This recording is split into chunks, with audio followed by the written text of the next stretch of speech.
Hello everyone, मैं प्रियंका चौधरी और आप देख रहे हैं अपने प्यारे से यूट्यूब चैनल हिंदी कैफे। आज के इस वीडियो मॉड्यूल का टॉपिक है हमारा हिंदी ग्रामर का मोस्ट इंपॉर्टेंट टॉपिक छंद, जो कि आपके बोर्ड एग्जाम्स के लिए और यहाँ तक कि कॉम्पिटिटिव एग्जाम्स के लिए बहुत ज़्यादा इंपॉर्टेंट है। तो इस वीडियो को लास्ट तक जरूर देखिएगा और यदि आपने अभी तक अपने प्यार से यूट्यूब चैनल को सब्सक्राइब नहीं किया है तो जल्दी से सब्सक्राइब कीजिए। तो शुरू करते हैं हमारी वीडियो। छंद छंद छंद शब्द छद धातु से बना है। छंद शब्द छद धातु से बना है, जिसका अर्थ होता है आह्लादित करना या खुश करना। छंद छद धातु से बना है, जिसका अर्थ होता है आह्लादित करना या खुश करना। अब देखिए इसकी परिभाषा। वर्णों या मात्राओं की नियमित संख्या के विन्यास से यदि आह्लाद पैदा हो या मैं कहूं यदि खुशी पैदा हो तो उसे छंद कहते हैं। अर्थात जिन रचनाओं में यति, गति, लय, तुक, वर्ण, क्रम आदि पर बल दिया जाता है उसे हम क्या कहते हैं? छंद कहते हैं।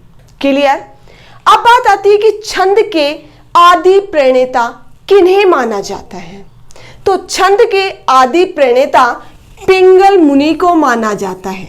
ठीक है, इसलिए छंद शास्त्र को हम पिंगल शास्त्र भी कहते हैं। छंद का दूसरा नाम क्या है? पिंगल। और यदि मैं कहूं कि छंद शास्त्र का दूसरा नाम क्या है तो आप क्या कहोगे? पिंगल शास्त्र। क्लियर? और छंद का सर्वप्रथम उल्लेख हमें ऋग्वेद में मिलता है। छंद का सर्वप्रथम उल्लेख हमें ऋग्वेद में मिलता है। यहां तक क्लियर? अब बात आती है छंद के अंग। छंद के अंग कोई 7 बता देता है, कोई 8 बता देता है। ठीक है, तो उन्हीं को देखिए। यहां पर छंद के अंग होते हैं चरण, पद या पाद, वर्ण, मात्रा, संख्या और क्रम, गति, यति, तुक और गण। क्लियर? कोई 7 कोई 8। यहां मैंने 8 लिखा है क्योंकि यहां मैंने वर्ण और मात्रा को अलग अलग लिख दिया है। जो 7 बताते हैं वो वर्ण और मात्रा को एक साथ लिख देते हैं। ठीक है, अब देखिए यहां पर हम एक एक अंग को अच्छे से एक्सप्लेन करते हुए चलेंगे ताकि आप बिल्कुल भी कंफ्यूज ना हो। तो सबसे पहले आता है हमारा चरण, पद या पाद किसे कहते हैं? तो पद्य के प्रत्येक भाग को ही हम क्या कहते हैं? चरण कहते हैं। या मैं आपसे कहूं पद्य की प्रत्येक पंक्ति या भाग को चरण कहते हैं और प्रत्येक पद्य में कम से कम 4 चरण होते हैं। और जैसे कि कई दोहे होते हैं उनमें क्या होती है? 2 ही पंक्तियां होती हैं हमारी। उसमें चरण तो 4 होते हैं लेकिन वो 2 ही पंक्तियों में लिखे जाते हैं, इसलिए उन्हें हम क्या कह देते हैं? प्रत्येक पंक्ति को दल कह देते हैं। जैसे कि दोहा और सोठा, ये 2 ही पंक्तियों में लिखे जाते हैं। ठीक है, अब बात आती है वर्ण किसे कहते हैं? वर्ण का अर्थ होता है अक्षर। छंद शास्त्र में जो वर्ण होते हैं वो व्याकरण शास्त्र से थोड़े अलग होते हैं। क्यों? क्योंकि व्याकरण में तो वर्ण कौन से होते हैं? स्वर भी वर्ण में ही होता है और व्यंजन भी वर्ण में ही होता है। लेकिन छंद शास्त्र में वर्ण सिर्फ और सिर्फ स्वरों को ही कहा जाता है, क्योंकि उन्हीं की मात्राओं के आधार पर क्या लगाई जाती हैं? मात्राएं लगाई जाती हैं। ठीक है, तो वर्ण कौन कौन से होते हैं? 2 प्रकार के होते हैं। एक होता है हमारा ह्रस्व स्वर और दूसरा होता है हमारा दीर्घ स्वर। ठीक है, अब ऋषु में कौन कौन से आते हैं? यहां देखना, ए, ई, उ, री और चंद्र बिंदु। ठीक है, जहां आपको इन 5 की मात्रा मिल जाए उसका मतलब है वहां कौन सा स्वर है? ऋस्व स्वर है। अब बात आती है दीर्घ स्वर की। तो इसमें कौन कौन से होते हैं? आ, बड़ी ई, बड़ा ऊ, ए, आई, ओ, औ, अंग और ऐ, मतलब अनुस्वार और विसर्ग। ठीक है, ये सारे किस में आते हैं? दीर्घ में। तो क्लियर हुआ, छंद शास्त्र में वर्ण सिर्फ स्वरों को ही माना जाता है। वर्ण दो प्रकार के होते हैं, ऋस्व और दीर्घ। यदि संस्कृत की बात की जाए तो वहां प्लुत स्वर भी होता है, लेकिन यहां बात किसकी चल रही है, हमारी हिंदी की, इसलिए दो ही प्रकार के वर्ण होते हैं, ऋस्व और दीर्घ, छोटा और बड़ा, लघु और गुरु। ठीक है, ऋस्व में ए ई उ री और चंद्र बिंदु, और दीर्घ में होगी आ ई उ ए आई ओ औ अंग ए। क्लियर यहां तक। अब चलते हैं नेक्स्ट हमारे मात्रा पर। वर्णों के उच्चारण करते समय जो समय लगता है, वर्णों का उच्चारण करते समय जो समय लगता है, उस समय को ही हम क्या कह देते हैं, मात्रा कह देते हैं।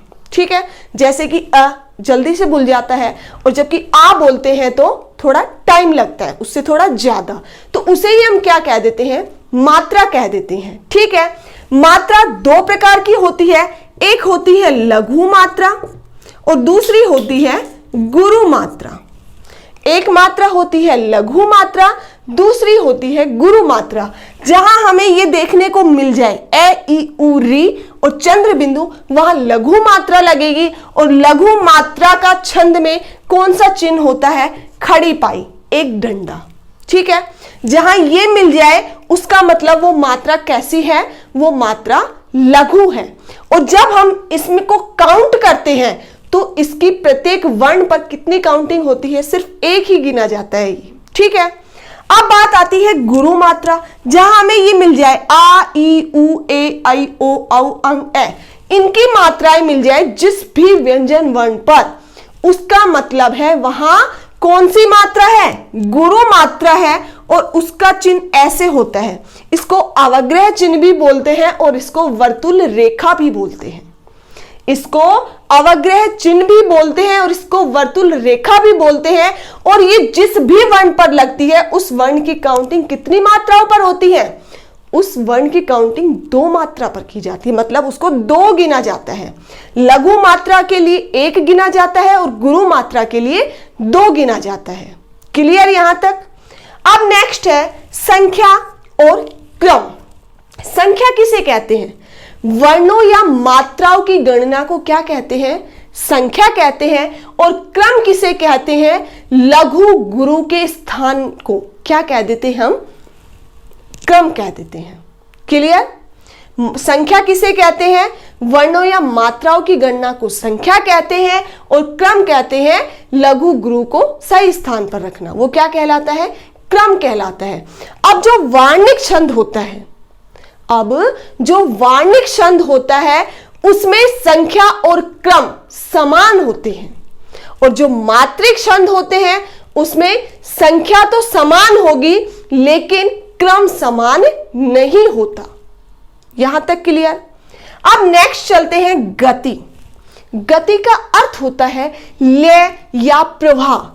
छंदबद्ध रचना, या मैं कहूं कि पद्य या कहूं कि कविता को जिस लय से हम पढ़ते हैं, जिस प्रवाह के द्वारा हम उसको पढ़ते हैं, उसे ही हम क्या कह देते हैं, गति कह देते हैं। ठीक है। अब बात आती है यति। यति क्या होती है, यति का अर्थ होता है विराम, रुकना।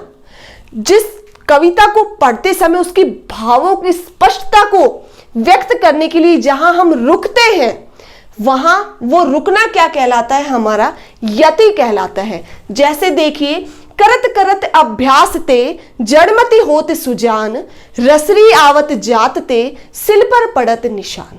यहां मैंने ऐसे तो नहीं पढ़ा ना, करत करत अभ्यास ते जड़मति होत सुजान, कंटिन्यू नहीं पढ़ा ना। यहां मैं रुकी कहां पर, करत करत अभ्यास ते। तो जो ये यहां ये कोमा दिख रहा है वो क्या है, हमारी यति है। जड़मति होत सुजान, यहां जो ये पूर्ण विराम दिख रहा है ये भी क्या है, हमारी यति ही है। रसरी आवत जातते, यहां जो कोमा अर्थात जो अल्प विराम दिख रहा है वो भी क्या है, यति ही है। और सिल पर पड़त निशान, ये भी क्या है, यति ही है। यति का अर्थ क्या होता है, विराम या ठहराव। अब नेक्स्ट है तुक। तुक किसे कहते हैं, मैंने अभी आपको बताया कि पद्य का कितने चरण होते हैं, कम से कम 4 चरण होते हैं। तो तुकबंदी कैसे होगी कि जो पद्य होगा उसकी पंक्ति का जो अंतिम वर्ण होगा वो अगली चरण के अंतिम वर्ण से मिलेगा। या तो मिल सकता है वो पहली का दूसरी से, या तीसरी का चौथी से, या पहली तीसरी सेम हो सकती है, दूसरी चौथी सेम हो सकती है, लास्ट वर्ण। तो उसे हम क्या कहेंगे? तुक कहेंगे। कैसे? देखिए, करत करत अभ्यास ते जड़मति होत सुजान, न रसरी आवत जात ते सिल पर पड़त निशान, वही न। तो यहां दूसरे चरण का मैच किससे हुआ? चौथे चरण से। पहले का हुआ तीसरे से। सेम सेम आई ना ध्वनि, तो इसलिए यहां ये कौन सा हुआ पद्य? हमारा तुकांत हुआ। और यदि तुकबंदी ना हो तो वो कौन सी कहलाती है पद्य रचना? अतुकांत। ठीक है। अब लास्ट बचता है हमारा गण। गण किसे कहते हैं? तीन वर्णों के समूह को गण कहते हैं। तीन वर्णों के समूह को गण कहते हैं। और जो गण का सूत्र है वो है हमारा ये माता राज्य भान शैल गा। ये माता राजभान सलगा। क्लियर? गण सूत्र कौन सा होता है? यमाता राजभान सलगा। अब देखिए यहां पर गण कितने होते हैं? गण होते हैं हमारे 8। गणों की संख्या कितनी होती है? 8 होती है। अगर किसी को 8 गण अच्छे से कंटिन्यू याद नहीं कर पाता कोई क्रम वाइज, तो वो ये वाला सूत्र याद कर ले। कौन सा? यमाता राजभान सलगा। और इसको लिखकर आप क्रम वाइज गण लिख सकते हो। कैसे? मैंने कहा गण किसे कहते हैं? प्रत्येक 3 वर्णों के समूह को गण कहते हैं। देखिए कैसे? ये माता, ये 3 हो गए, तो इसका मतलब ये कौन सा गण हो गया? ये गण। मातारा मैं गण, ताराज तैगण, राजे भा रेगण, जय भाने जयगण, भाने से भैगण, ने से ले नैगण, से लेगा सैगण, लेगा। इसके बाद तीसरा वर्ण है ही नहीं, इसलिए लेगण नहीं होगा। क्यों? क्योंकि ले और ग 2 ही वर्ण बचे हैं। और जबकि गण तो किससे बनता है? 3 वर्णों के समूह से बनता है, इसलिए लेगण नहीं होगा। अब काउंट कीजिए, क्या 8 हो गए हमारे? देखिए, ये 1 मा 2 त 3 रे 4 जय 5 भय 6 ने 7 और से 8 हो गए ना। और एक ही सूत्र के द्वारा हम इसको क्रम वाइज भी लिख सकते हैं। और इतना ही नहीं है, इस सूत्र के द्वारा हम उस गण की मात्रा भी बता सकते हैं कि कौन कौन सी लगेगी। जैसे कि यह माता, यह गण में कौन सी आए? यह माता, मतलब इसमें सबसे पहले छोटी आएगी। यह ए है इसलिए लघु मात्रा, मैं में आ है इसलिए गुरु मात्रा, और गुरु मात्रा के लिए अवग्रह चिन्ह या हम कहें कि वर्तुल रेखा, और ता के लिए वर्तुल रेखा। ठीक है। तो जो इस प्रकार की मिल जाए, इस प्रकार के ऐसे लिखकर आपको दे देंगे कि ये कौन सा गण है। तो यदि हमें ये वाला सूत्र याद है तो हम बिल्कुल इजीली बता सकते हैं सभी गणों के बारे में। ठीक है। अब नेक्स्ट है हमारा कि छंद के कितने भेद होते हैं। तो छंद के 3 भेद होते हैं, मात्रिक छंद, वार्णिक छंद और मुक्तक छंद। तो इन तीनों में सबसे ज्यादा इंपॉर्टेंट मात्रिक छंद को माना जाता है, क्योंकि सबसे ज्यादा क्वेश्चंस सभी एग्जाम्स में यहीं से पूछे जाते हैं। ठीक है। इसलिए इस वीडियो में मैं आपको मात्रिक छंद के भेदों के बारे में बताने वाली हूं। तो मात्रिक छंद के कितने भेद होते हैं? मात्रिक छंद के भी 3 ही भेद होते हैं, सममात्रिक छंद, अर्ध सममात्रिक छंद और विषम मात्रिक छंद। अब सममात्रिक छंद कौन से होते हैं, किसे कहते हैं? अर्ध सममात्रिक छंद किसे कहते हैं? और विषम मात्रिक छंद किसे कहते हैं? देखिए, सम, सम का अर्थ ही क्या होता है? समान। सममात्रिक छंद, प्रत्येक पद्य में कितने चरण होते हैं? 4। चारों चरण में जिसमें समान मात्राएं हो, सम अर्थात समान, कि चारों ही चरणों में समान मात्राएं हो, वो तो कौन सा कहलाएगा? हमारा सममात्रिक छंद। क्लियर? अब बात आती है अर्ध सम। अर्ध आधा सम समान, आधा समान मतलब जिसमें पहले और तीसरे, पहले चरण और तीसरे, या मैं कहूं कि विषम चरणों में समान मात्राएं और सम चरणों में अर्थात दूसरे और चौथे चरण में समान मात्राएं होती है, वो कौन सा छंद कहलाता है? हमारा अर्ध सममात्रिक छंद। देख लो यहां भी वर्ड से ही डेफिनेशन क्लियर हो रही है। सम समान, चारों चरणों में समान मात्राएं, अर्ध समान, अर्ध आधा सम समान, आधे चरणों में समान मात्राएं मतलब विषम में समान और सम में समान। अब है नेक्स्ट विषम मात्रिक छंद। विषम का क्या होता है? बिल्कुल विपरीत, अलग अलग, जिसके प्रत्येक पंक्ति में क्या हो, प्रत्येक चरण में क्या हो, अलग अलग मात्राएं। और जो विषम मात्रिक छंद होता है वो दो छंदों से मिलकर बनता है। ठीक है, अब देखिए सबसे पहले सम मात्रिक छंद के उपभेद कौन कौन से हैं? चौपाई, रोला, गीतिका, हरि गीतिका और वीर या आला, ये सारे हमारे कौन से छंद कहलाएंगे? सममात्रिक छंद। क्यों? क्योंकि इनके प्रत्येक चरणों में समान मात्राएं होंगी। कैसे? चौपाई, चौपाई में मैंने लिखा हुआ है 16 मात्राएं, मतलब जो चौपाई छंद होगा उसके प्रत्येक चरण में, उसके प्रत्येक पद में कितनी मात्राएं होंगी? 16 मात्राएं होंगी। यदि आपसे पूछा जाए कि उस छंद का नाम बताइए जिसके प्रत्येक चरण में 16 मात्राएं होती है, तो हमारा राइट आंसर वहां कौन सा होगा? चौपाई छंद। ठीक है, नेक्स्ट है रोला। रोला में प्रत्येक चरण में कितनी मात्राएं होंगी? 24 मात्राएं। ठीक है, नेक्स्ट है गीतिका। गीतिका में कितनी होंगी? 26 मात्राएं। अब सिर्फ टोटल 26 नहीं होंगी, प्रत्येक चरण में 26 मात्राएं होंगी। तो कंफ्यूज बिल्कुल नहीं होना है आपको। नेक्स्ट है हरि गीतिका। हरि गीतिका में होती है 28 मात्राएं। और वीर या आहला छंद की बात करें तो उसके प्रत्येक चरण में होती है 31 मात्राएं। तो आप नाम कैसे याद करोगे? चौपाई, रोला, गीतिका, हरि गीतिका, वीर या आला। चौपाई सबसे पहले आया इसलिए 16 मात्राएं, वीर सेकंड नंबर पे। तो देखिए यहाँ 24 मात्राएं, बढ़ते हुए क्रम में लिखा है मैंने 16, 24, 26, 28, 31। क्लियर? क्या? चौपाई, रोला, गीतिका, हरि गीतिका, वीर या आला।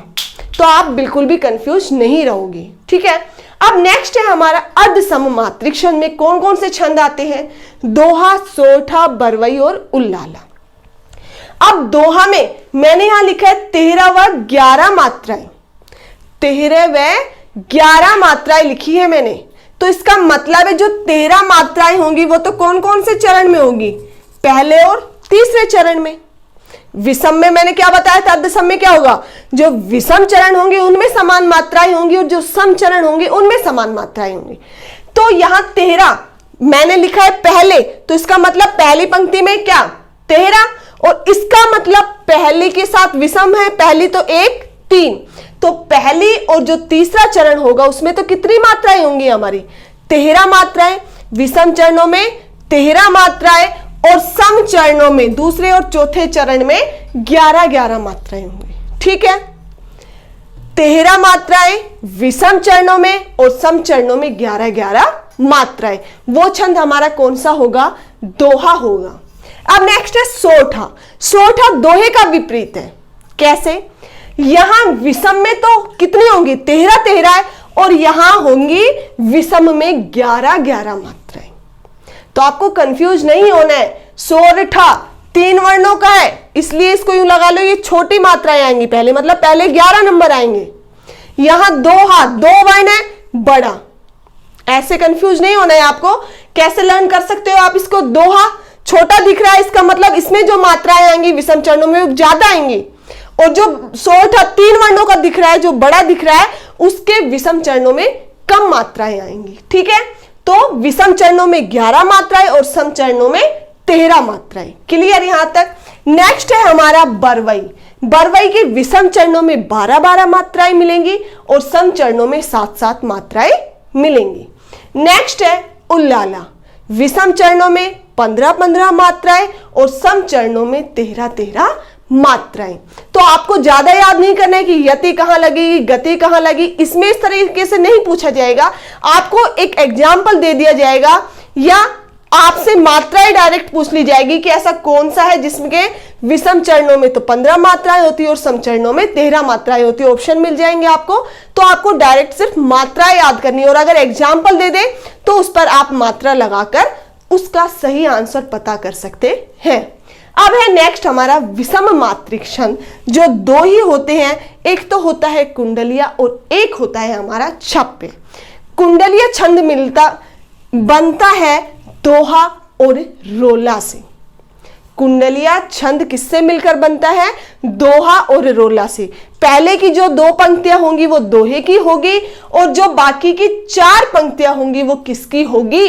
रोला की होंगी। जो विषम मात्रिक छंद होता है वो 6 पंक्तियों में लिखा जाता है, ठीक है, 6 दलों में लिखा जाता है, क्योंकि प्रत्येक पंक्ति को छंद में क्या कहते हैं? दल कहते हैं। और जो छप्पे होगा वो किससे मिलकर बनेगा? रोला और उल्लाला से। क्लियर? अब आप देखिए, आपके सामने मैंने एक एग्जाम्पल लिया है, आपको उस पर मात्राएं लगानी है और पता करना है कि ये मात्रिक छंद का कौन सा उपभेद है। ठीक है, देखिए, गुरुपद रज मृदु मंजल मंजन नयन अमीय दृग दोष विभंजन ते ही करी विमल विवेक लोचन बरनौ राम चरित भवमोचन। मात्रा लगाइए। गुरु ग के छोटे उ की मात्रा, रे की भी छोटे उ की मात्रा है, इसलिए कौन सी आएगी यहां पर? लघु लघु। प द रे ज मृ री ऋषि किसमें था? ऋषि स्वर होता है, लघु मात्रा। दो लघु मात्रा। मैं के ऊपर क्या है? अनुस्वार है। मैं के ऊपर क्या है? अनुस्वार है। मैंने आपको बताया था जहां अनुस्वार और जहां विसर्ग मिले वहां हमारा कौन सी मात्रा होगी? गुरु मात्रा होगी। तो मैं के ऊपर कौन सी मात्रा? गुरु मात्रा। जैल ऐसे ही मंजन, मैं के ऊपर भी अनुस्वार है, इसलिए यहां भी कौन सी? गुरु। लघु लघु। न ये न एमी ये दृग दो से विभजन। क्लियर? नेक्स्ट देखिए, ते ही करी विमल विवेक लोचन बैरन उ। चंद्र बिंदु आ गया। अभी चंद्र बिंदु मैंने कहा बताया था? ऋषु मात्रा में ए ई उ री और चंद्र बिंदु। जहां ये पांचों मिल जाए वहां कौन सी मात्रा लगेगी? हमारी लघु। लगा दीजिए। राम चरित भव मोचन। काउंट कीजिए। 1 2 3 4 5 6 7 8 10 11 12 14 15 16। क्लियर? आगे देखिए, 1 2 3 4 5 6 7 8 10 11 12 14 15 16। इसमें भी भाई 16 आ गई है। नेक्स्ट काउंट कीजिए। 2 3 4 5 6 7 8 9 11 12 14 15 16। इसमें भी 16। 1 2 3 4 6 7 8 9 10 11 12 14 15 16। इसमें भी 16। प्रत्येक चरण में 16-16 मात्राएं। तो हमारा कौन सा छंद है? वो चौपाई छंद। यही बताया था ना मैंने कि चौपाई जो छंद होगा उसके चारों चरणों में समान मात्राएं होंगी और कितनी कितनी होंगी? 16-16 मात्रा। इसलिए ये एग्जाम्पल कौन से छंद का हुआ? हमारा चौपाई छंद का। आई होप आपको बिल्कुल अच्छे से क्लियर हो गया हो। अगर वीडियो अच्छी लगे तो इसे लाइक और शेयर करना ना भूलें। Thank you.